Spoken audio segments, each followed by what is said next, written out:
Hi friends, good morning. ఎలా ఉన్నారు? I hope అందరూ బాగున్నారని అనుకుంటున్నా. ఈరోజు ఒక మంచి రెసిపీతో మీ ముందుకు వస్తున్నా. ఇది వచ్చేసి డ్రాగన్ ఫ్రూట్తో జెల్లీ చేస్తున్నాను. ఇది చాలా టేస్టీగా ఉంటుంది. చిన్నపిల్లలకి చాలా ఇష్టం అవుతుంది. ఈ జెల్లీ వితౌట్ యూజింగ్ జెలటిన్ ఎలా చేయాలనేది వీడియోలో చూస్తారు.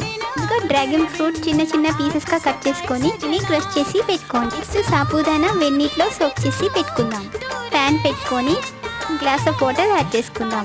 బాయిలింగ్ స్టేజ్ వచ్చేంత వరకు వెయిట్ చేయండి. సో సోక్ చేసి పెట్టుకున్న సాబుదానా యాడ్ చేసుకోండి. ఈ సాఫ్ట్ టెక్స్చర్ వచ్చేంత వరకు కుక్ చేసుకుందాం. మేబీ 15 మినిట్స్ అయినా పడుతుంది సాబుదానా కుక్ చేసుకోవడానికి. సో మీ టేస్ట్కి తగినట్టుగా షుగర్ యాడ్ చేసుకుందాం. సో వాటర్లో డైల్యూట్ చేసి పెట్టుకున్న కార్న్ స్టార్చ్ యాడ్ చేసుకుందాం. ఈ దగ్గర పడేంత వరకు కలుపుతూ ఉండాలి. నెక్స్ట్ డ్రాగన్ ఫ్రూట్ పల్ప్ కూడా యాడ్ చేసుకొని స్టిర్ చేసుకుంటూ ఉండాలి. 1 pinch ఆఫ్ సాల్ట్ కూడా యాడ్ చేసుకుందాం. 2 hours ఫ్రిడ్జ్లో పెట్టుకుంటే జల్దీ ready. Hi friends, thanks for watching. For more interesting recipes please subscribe my